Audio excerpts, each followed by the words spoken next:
Olá, bom dia, boa tarde, boa noite. Sejam bem-vindos ao módulo 4 do curso de flauta doce do Festival Internacional de Música Instrumental da Casa de Vovó Dedé. É um prazer estar aqui com vocês. Hoje a aula sobre articulação, sobre escalas, arpejos e uma forma de aplicar isso na sua expressão, no seu repertório.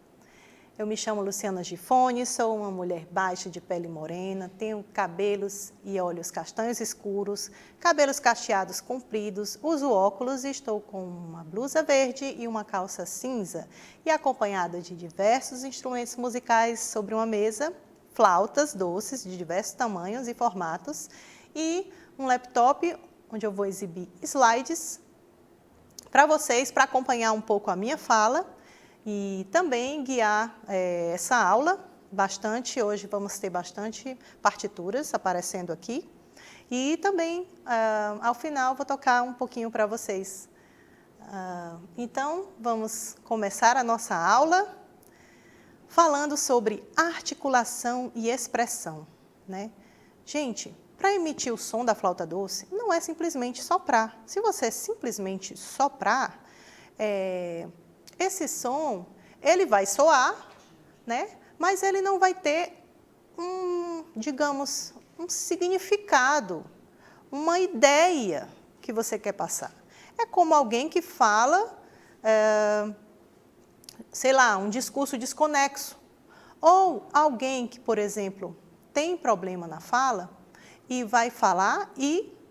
o que está faltando aqui? Está faltando aqui a presença da língua, né? A língua, junto com o sopro, é que faz a música soar na flauta doce, né? Ter toda uma expressão musical, do discurso musical que você quer. E com essa técnica de sopro, que serve também para outros instrumentos de sopro, né? Nós somos bem familiarizados com uma série de consoantes, que são utilizadas para emitir esse som, conversar com vocês, né, musicalmente. Na flauta doce, as mais usadas são o T, o D, o R, o G e o Q. Mas você pode usar muitos outros, como também turu, luru, né, e uma infinidade, né? Dependendo do repertório e do que você está querendo dizer, tá? Mas essas daí já estão boas para o início, você saber lidar com elas, né? Então, o objetivo de você ter uma boa articulação e compreender bem como funciona essa articulação, articular bem, digamos, as notas, é ter uma clareza maior no seu discurso, né, musical, no que você está tocando, convencendo as pessoas, né? É o que vai, por exemplo, dar a diferença, né, entre você tocar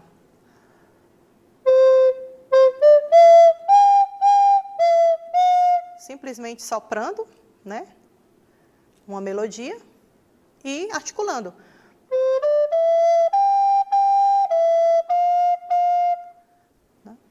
E muda tudo na clareza e no que você está querendo expressar musicalmente, né? Isso tem a ver também com uma certa maturidade do som, né? Que a gente vai explorar em outro módulo. E as vogais, gente? As vogais vão aparecer? Elas vão aparecer sim. Elas aparecem para a questão da abertura que você vai dar na sua boca para pronunciar esse som, né? Mas ela não é emitida realmente, né? Ela é uma vogal muda, mas se você pensa nela na hora de emitir o som, vai mudar a posição que você abre mais ou menos a sua boca, né? Então, se você pensa no T com... primeiro, a posição da língua, né? A sua língua deve ficar bem relaxada, com as laterais apoiadas nos seus molares superiores, de uma forma relaxada. Posição do flautista. Tá? Você não está vendo dentro da minha boca, mas experimente fazer. encontrar essa posição. E aí, a ponta da sua língua, em relação à nota, em relação à consoante T, como ela vai se posicionar?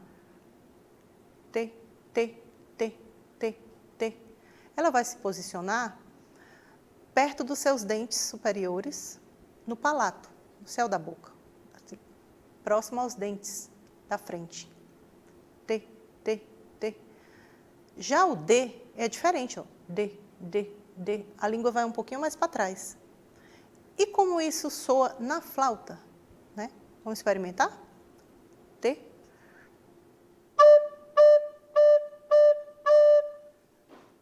E o D.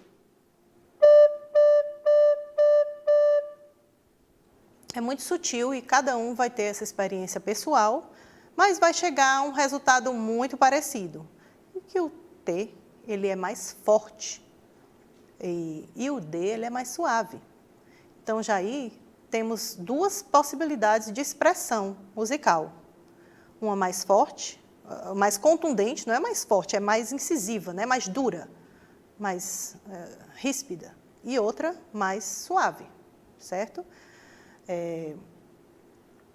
Os sons do R e do G e do K, eles servem como um apoio para você combinar com essas consoantes do T e do D, né? Como a gente vai ver aqui, que elas podem aparecer de uma forma simples ou única, repetida, ou de uma forma combinada ou dupla, né? Então, agora eu gostaria de falar um pouco, junto com a articulação, sobre a questão da expressão. Existem muitas maneiras de você pronunciar essa nota na flauta, tá? E eu vou tratar aqui apenas de algumas que são as mais comuns, ou já resolvem muita coisa, digamos assim, né? Primeira coisa que a gente pode fazer é simplesmente articular a primeira nota e manter esse som, simplesmente alterando a posição dos dedos. Isso vai gerar um som completamente ligado entre uma nota e outra, que é o que a gente chama de legato, né? No slide, eu mostro esse exemplo de como isso é anotado numa partitura, né? Esse símbolo de uma linha que liga o som das notas, né? Entre elas, tá? Então, aqui eu vou tocar a nota Ré e Mi, articular só o Ré e continuar soprando, mudando apenas o dedilhado.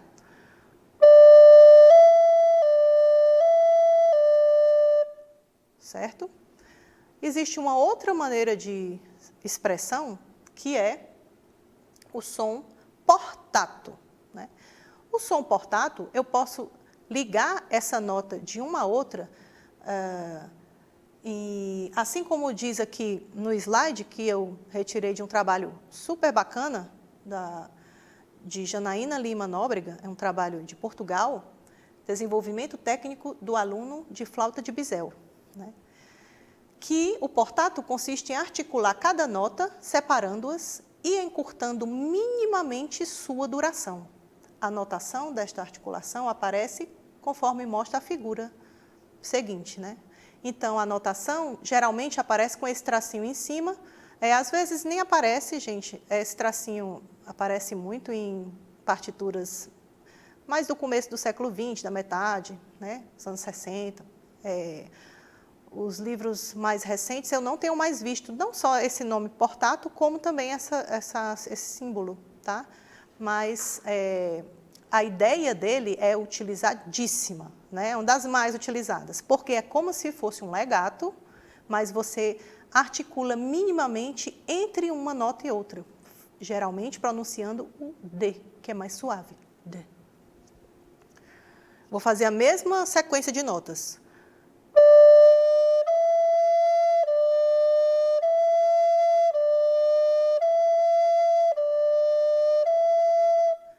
Então, praticamente, esse som ficou ligado também.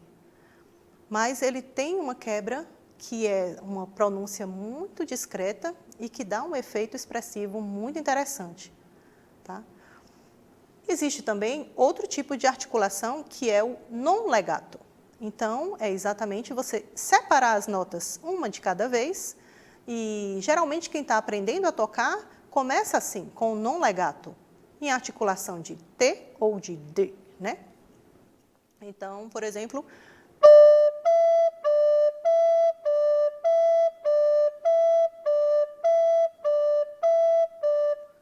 cada nota separadinha, e também funciona para muita coisa interessante musicalmente, né? E nós temos a outra que é o non staccato. Non staccato é quase staccato, na verdade, né? É uma nota um pouco mais curta do que essa, do non legato, mas também não é tão curta quanto a última que nós vamos aprender, que é o staccato, né? Então, seria, como a Janaína descreve, na articulação do som ser ligeiramente encurtada e acentuada pelo diafragma, enquanto que o staccato trata-se do encurtamento da nota. Então, o non staccato seria um staccato um pouco mais acentuado,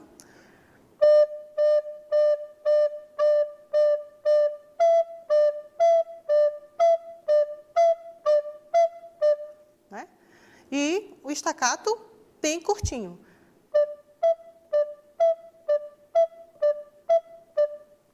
Certo? Então, essas são as expressões. Agora eu vou dar alguns exemplos da articulação simples, que você começa a estudar essa articulação assim, repetindo a mesma nota. Repetindo a mesma nota não, repetindo a mesma articulação, tá? Pode ser também a mesma nota, interessante. Mas então, você vai repetir a mesma consoante para cada som ou nota, né? Eu vou mudar aqui de flauta. Primeiro, tudo em T. Temos aí uma melodia da gaivota.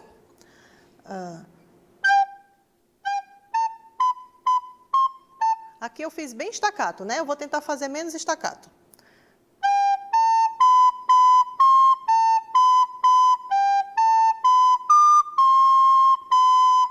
Todos com T. Agora com D.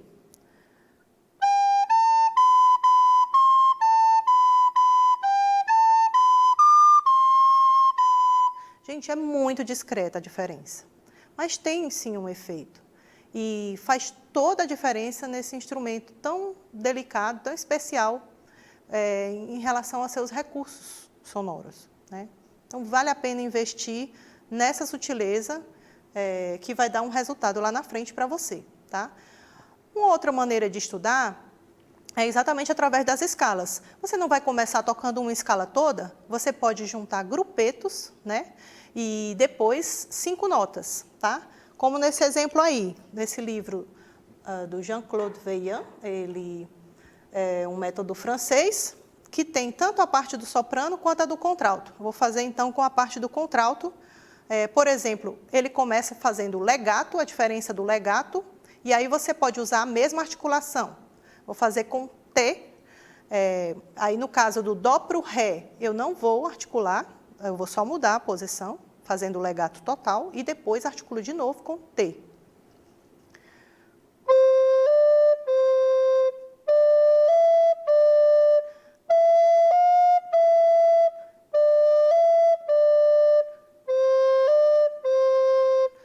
Então, nessa posição do Mi para o Fá, tem um grande movimento aqui de mãos.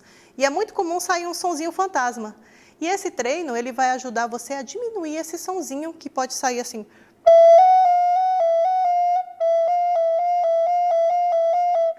Né?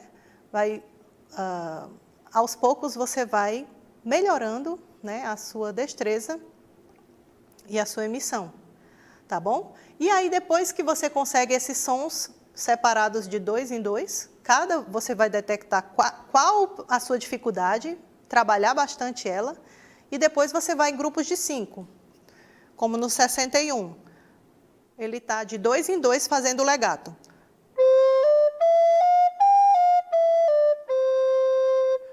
E agora, outra opção de 4 notas em 4 notas fazendo legato.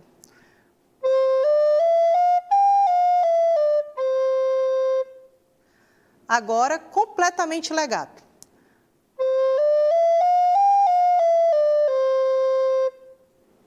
E depois, 3 notas em legato, articula a outra, mais 3 notas em legato.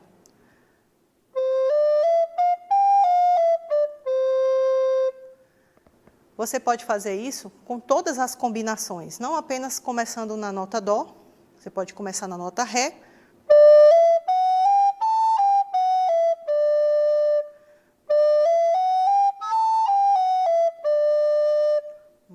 Lá falhou um pouquinho.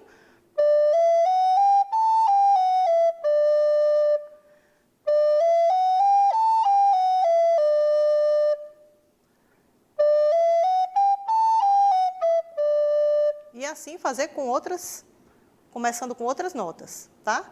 Até que você chega, como temos no próximo slide, à escala completa. E várias outras possibilidades de treinar. A articulação simples, né? Você pode fazer com o T ou com o D. Primeiro, aqui eu vou voltar para soprano. Fazendo, por exemplo, a escala de Dó maior só com uma articulação simples.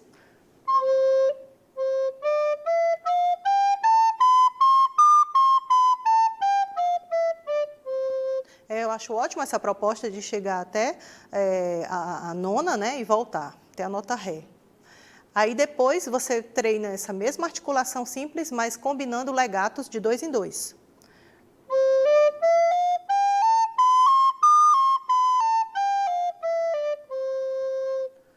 Depois, 3 notas ligadas.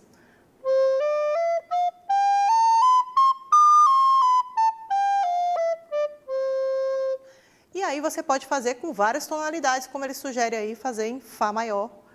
E isso vale para várias tonalidades. Para estudar articulação dupla é uma combinação que serve muito, por exemplo, para você dar expressão com notas um pouquinho mais longas ou curtas, né, entre si, colcheias, sequência de colcheias, sequência de semicolcheias. Então aí nós temos um exercício desse outro método que eu também acho maravilhoso, da Laurence Pottier, que foi traduzido pela professora Daniele Barros, da Universidade Federal de Pernambuco, tá? O método de iniciação, método de flauta doce para iniciantes. Então, a combinação depois que você já praticou bastante essa articulação simples, você pode aprender a dupla. Perdão. T, D, T, T, T. Ela propõe fazer T, D, T, T, T. 2 T's bem estacatos, né? É um estudo maravilhoso, primoroso, para você perceber a sutileza dessas diferenças de articulação entre o T e o D. Articulação dupla é combinar 2 consoantes, né?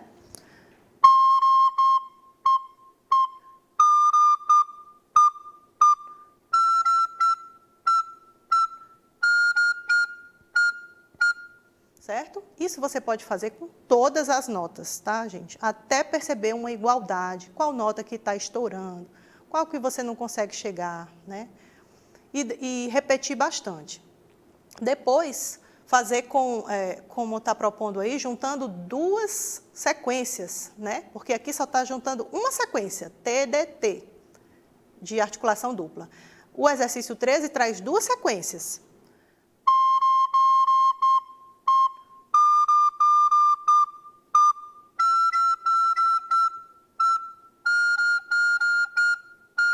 Certo? E depois que você faz com a mesma nota, né, você vai mudar essa nota. E aí não vai ficar tão fácil, né? Mas eu vou trazer logo um outro exemplo de outro livro maravilhoso que eu super indico para vocês, brasileiro, Sonoridades Brasileiras, das professoras lá da Universidade Federal do Paraná, né? E elas trazem esse exercício super legal para treinar essa articulação dupla, da combinação do T ou do D, com o Q ou o G. Então, primeiro, sugere que você fale. Taca-taca-tá, taca-taca-tá, teque-teque-te, teque-teque-te, tique-tique-ti, tique-tique-ti, toco-toco-tô, toco-toco-tô, tucu-tucu-tu, tucu-tucu-tu. E aí você vai vendo como a sua boca vai mudando de tamanho, né? Vai diminuindo aqui a abertura, e isso vai afetar, sim, a timbragem desse som, quando você for tocar, imaginando essa vogal, tá? E dagadagada, degedegede, digdigidi, dogodogodô, dugudugudu. Agora, o exercício é fazer com a flauta assim de lado, ó, como se ela fosse transversa, você vai fazer na janela da flauta.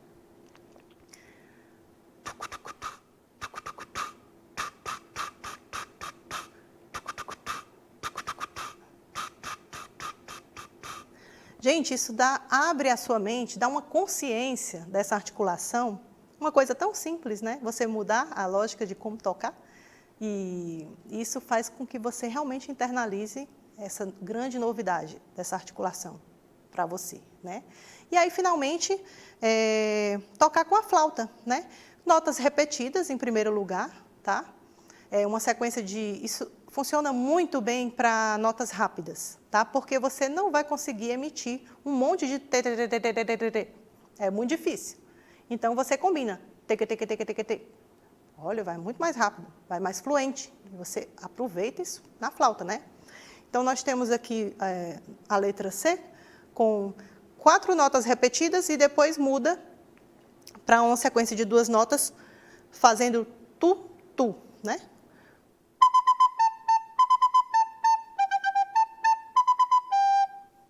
Legal, né?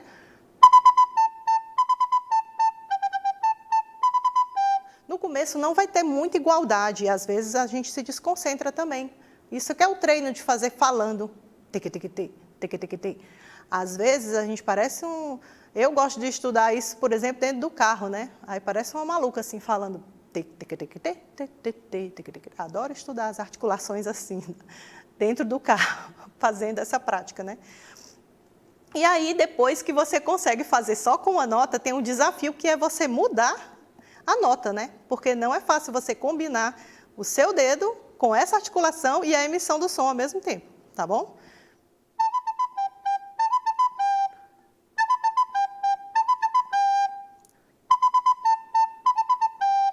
Né? E preste atenção também se você não está falando com a sua garganta, porque algumas pessoas fazem isso, tá bom? Pessoal, no final aqui, eu só queria abordar aqui também, você pode fazer isso com várias escalas, né? Esse exemplo traz as maneiras de você fazer, combinando também a velocidade dessa escala e a sobreposição de terças e os acordes, tá? Que eu vou terminar aqui mostrando esses acordes.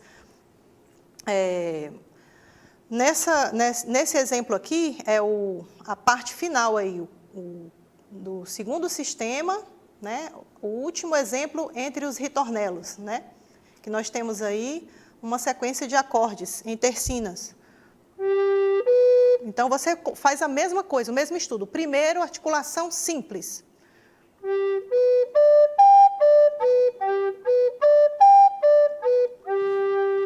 Depois, você faz a articulação dupla.